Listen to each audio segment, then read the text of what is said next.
So while I was studying for my degree, I was volunteering at a performing arts club for adults with learning disabilities, and I was watching them reap the same benefits from the performing arts that I had. Yeah. And I was like, this is really important, and it just ignited a passion in me. There's such a wonderful sense of community in Leighton Buzzard. We're wrapped in a hug by the community in Leighton Buzzard. That's kind of how it feels.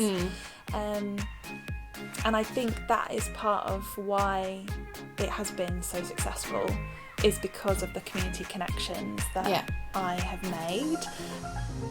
This week on the podcast, I speak to Jade from Spectrum Community Arts about the organisation that she's set up to bring performing arts to people with disabilities and additional needs.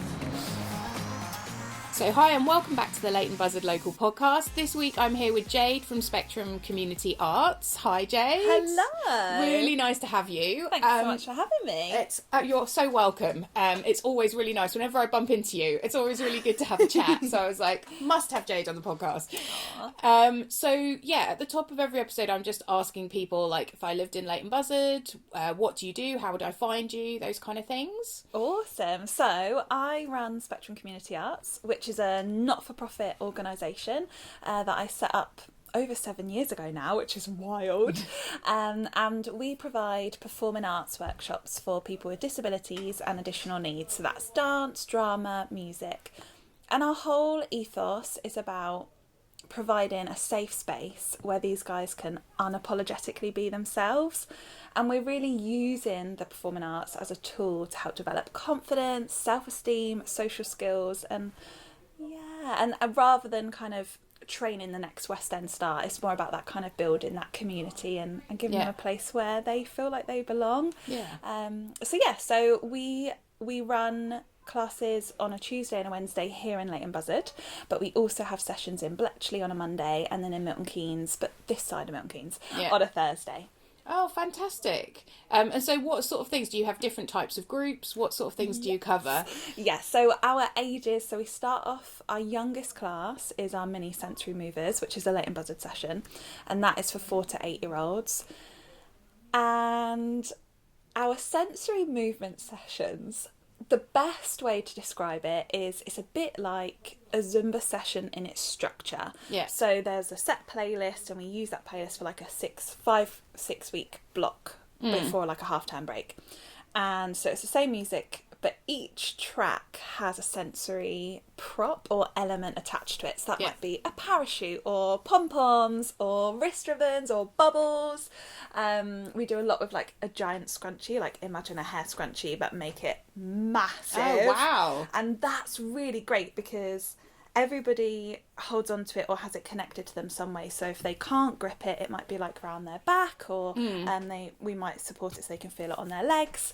And any movement that anybody makes, everyone who's connected to that scrunchie can feel it. So that really helps kind of that sense of community and connection. So that's our youngest session, and it is controlled chaos is probably the best way to put it. I think it often is at that age. Right.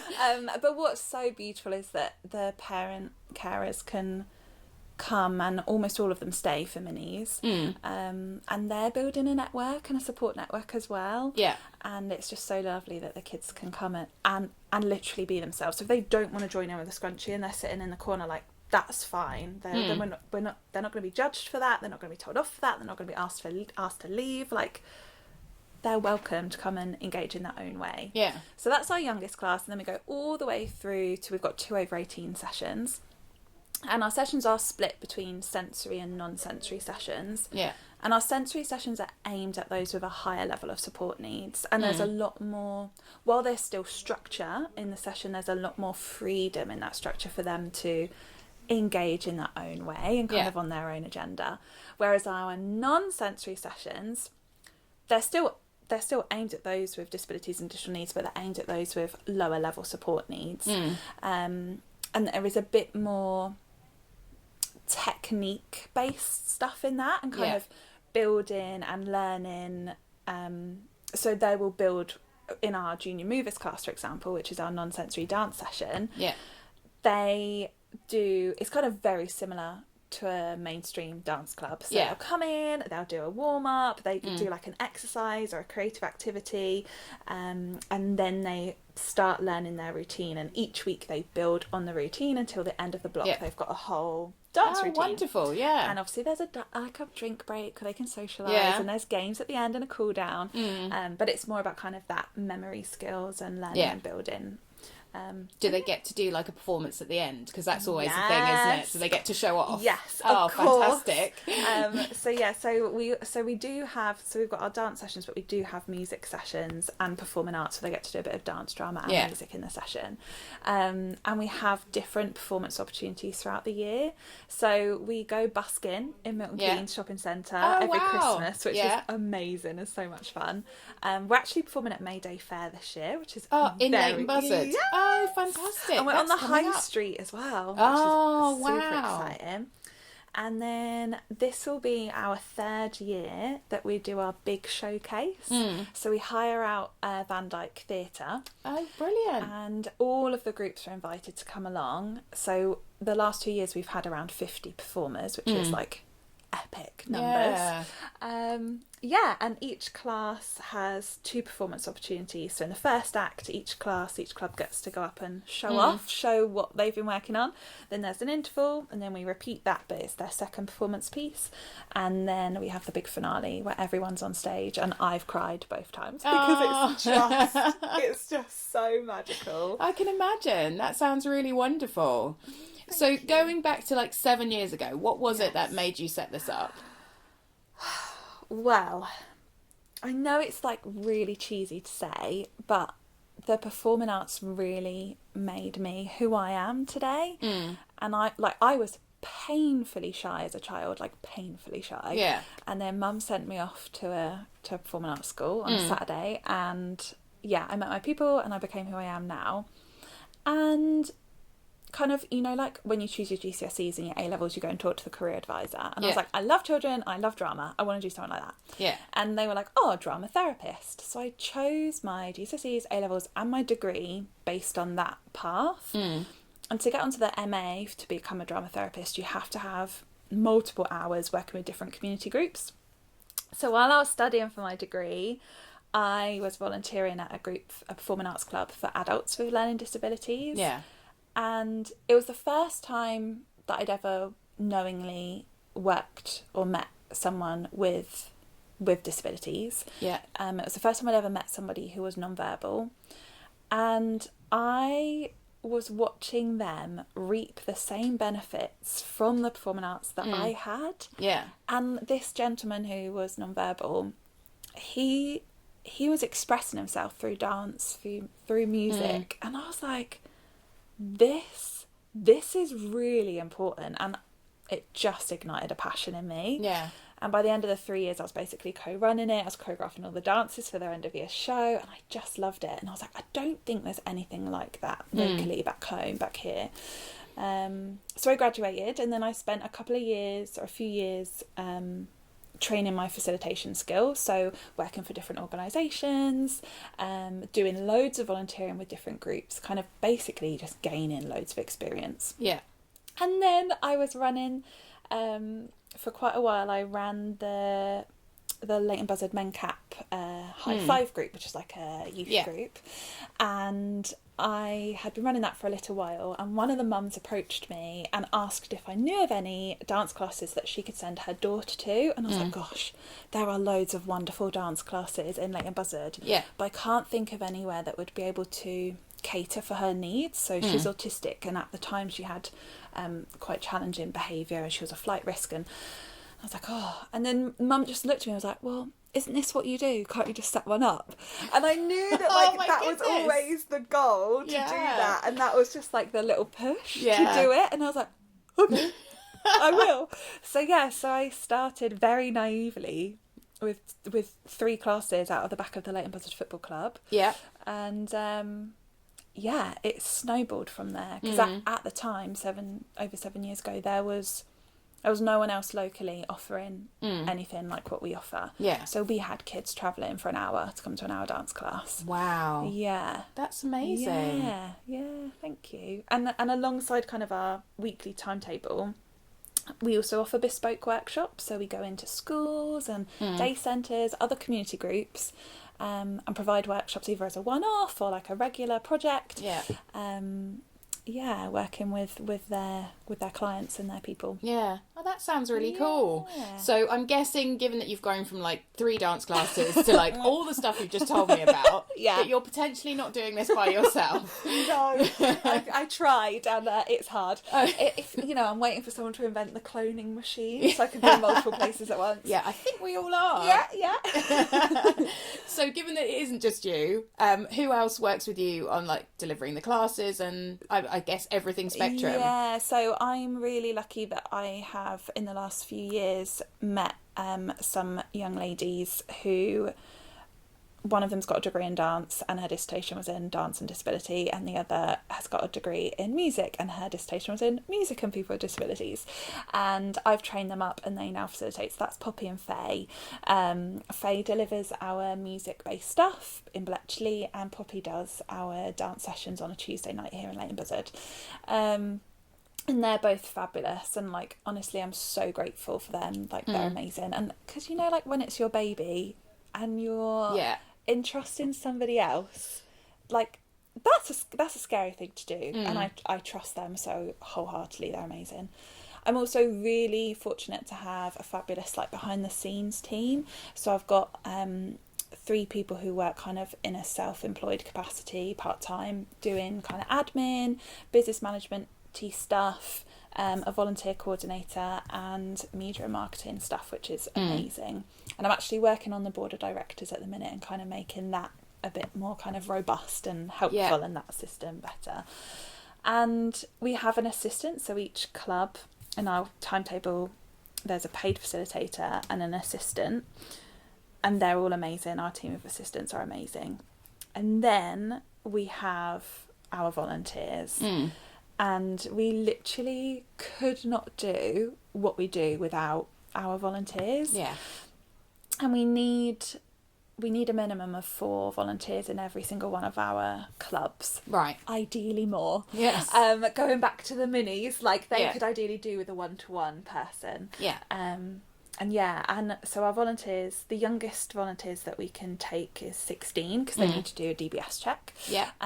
But our oldest volunteer is in her 70s. Oh, wow. Yeah. And there's literally no experience is required at all. You don't have to love performing arts. You also don't have to have any experience working with people with disabilities. We provide loads of training and loads of support. And what sort of things do the volunteers do when they're supporting in the sessions? I mean, so each class is slightly different because obviously the level of needs and support needs is different, and kind of what we're doing is different. But anything from, I mean, the biggest thing we ask is that everybody comes in with big smiles, lots of energy, and just positivity. Yeah. And the reminder of like, nobody is looking at you. Your role as the volunteer is to support them. So that could be from if somebody doesn't want to join in with the scrunchie and they want to go and sit in the corner, you might just go and sit with them in the corner and just chat with them and chill. And maybe they're enjoying the prop in a different way, so you go and explore that prop with them in that way.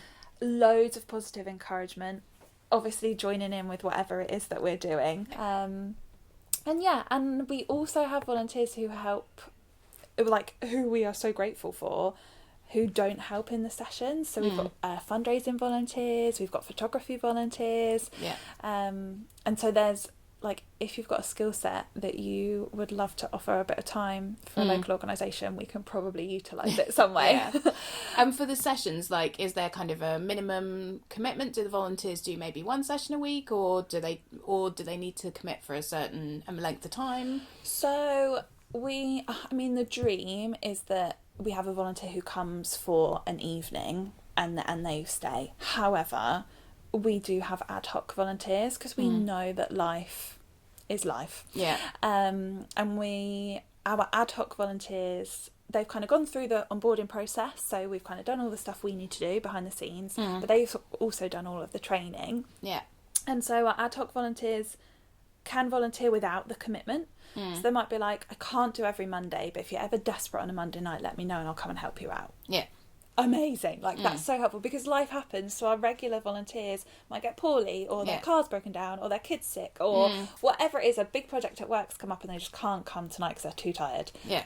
That, like, fine, life happens, but then it's great to have a team of people that we can be like, oh, is anyone free tonight to come and help us? Or, like, for example, at the May Day Fair, we're going to need a team of people, like, on the stall, helping the performers. Yeah. So whilst kind of the dream is to have people who can kind of commit to a regular evening or one class a week, and it's term time as well, we do have our pool of ad hoc volunteers who are our literal lifeline sometimes. Well, that sounds amazing. So I guess also thinking about it from the beginning, so, you know, you started off with 3 dance classes, now you've got all of this stuff. What kind of plans do you think you have for the future? What kind of plans do you have for the future? Oh, good question. Right now, my focus has been and is on sustainability. So obviously the current climate, financially sustainable, but also for me and my energy, and kind of making it sustainable, that I'm not burning out and not doing it all. And then a lot of that is kind of training and looking at our systems and our processes, which is kind of all happening. And then beyond that, I really want to be working and doing more stuff with those with really profound and complex needs, and doing really immersive sensory stuff. So I've got some meetings coming up with some exciting groups and organisations that we're hopefully going to partner with and get some funding to run some projects. Oh, wow. And then my big pipeline dream, and it is a pipeline dream, but it's there, would be to have our own Spectrum building. Oh, wow. And it would be fully accessible space. We'd have a performance space, we'd have dance studios, sensory rooms, like a recording music space. like it's a big dream. But that would be... Oh, that sounds amazing. Yeah. So I guess you were saying you offer classes like here in Leighton Buzzard and around. How do you find it kind of running your organisation in Leighton Buzzard, sort of in the community? I know you and I have bumped into each other at various like networking things. So how do you find that? I love it. And actually there's such a wonderful sense of community in Leighton Buzzard. And I think like the support network and the bee's knees has been so helpful for me, and just having a space where I can go and I know that there's other people who are running businesses, and maybe it's not the same challenge, but everyone's kind of a different flavour of the challenge. You know what I mean? No, absolutely. I think that's why networking at its best, that's entirely what it's there for. Right, and to not feel alone and to feel supported has been amazing. And I feel that myself and Spectrum is so... I feel like we're wrapped in a hug by the community in Leighton Buzzard. That's kind of how it feels. And I think that is part of why it has been so successful, is because of the community connections that I have made, and the that kind of just that community feeling, which has been a lot harder to break into, particularly in Milton Keynes, has been really challenging. And even if I look at my clubs, our Leighton Buzzard classes filled up a lot quicker than our Milton Keynes one, and I think that comes down to that sense of community again. Like in the classes, the parent carers that stay on site but not in the room, if we ever go out, the Leighton Buzzard classes, they're all chatting, they're all like making friends. Oh, you should go to this, have you heard about that, you should try this, Whereas in Milton Keynes, there's that just doesn't really exist to the same level as that. And it is becoming more so, kind of the longer that the classes are running and the parents are seeing each other every week, which is so lovely, but it's taken a lot longer to get to that point. And it just feels like there's just not the same sense of community that there is here in Leighton Buzzard. And I just think I've recently just moved back here, and I just love it. I just love that I can walk down the high street and I know that I'm going to see someone that I know. And no, absolutely. Do you have any, I've been asking everyone, do you have any like favourite local businesses yourself? Like, where do you go in Leighton Buzzard? Oh my goodness. I love Mimic Gifts. I get all of my shampoo, shower gel stuff from there. Love Mimic Gifts. I mean, Becca is amazing. Yeah. She has helped me so much. Bee's Knees, obviously. Yeah. Oh my goodness. I'll tell you what, I went to Dessert Disco for the first time the other day. Oh, that was good. That was very excellent. Good. And it's a bit of me, because it's all pink, all disco balls, so I loved it in there. I've spoken to Danny about going to record an episode. Have so you? Yeah, so they're on the list as well. But yeah, I think they've been a great addition. There's always people in there. Yeah. And their like disco dance floor space upstairs is fabulous. Is it? I haven't seen it yet. I'm really looking forward to it. There. Okay, it's so cool. Cute. I love out there. But yeah, I mean, everywhere is so lovely. And I think...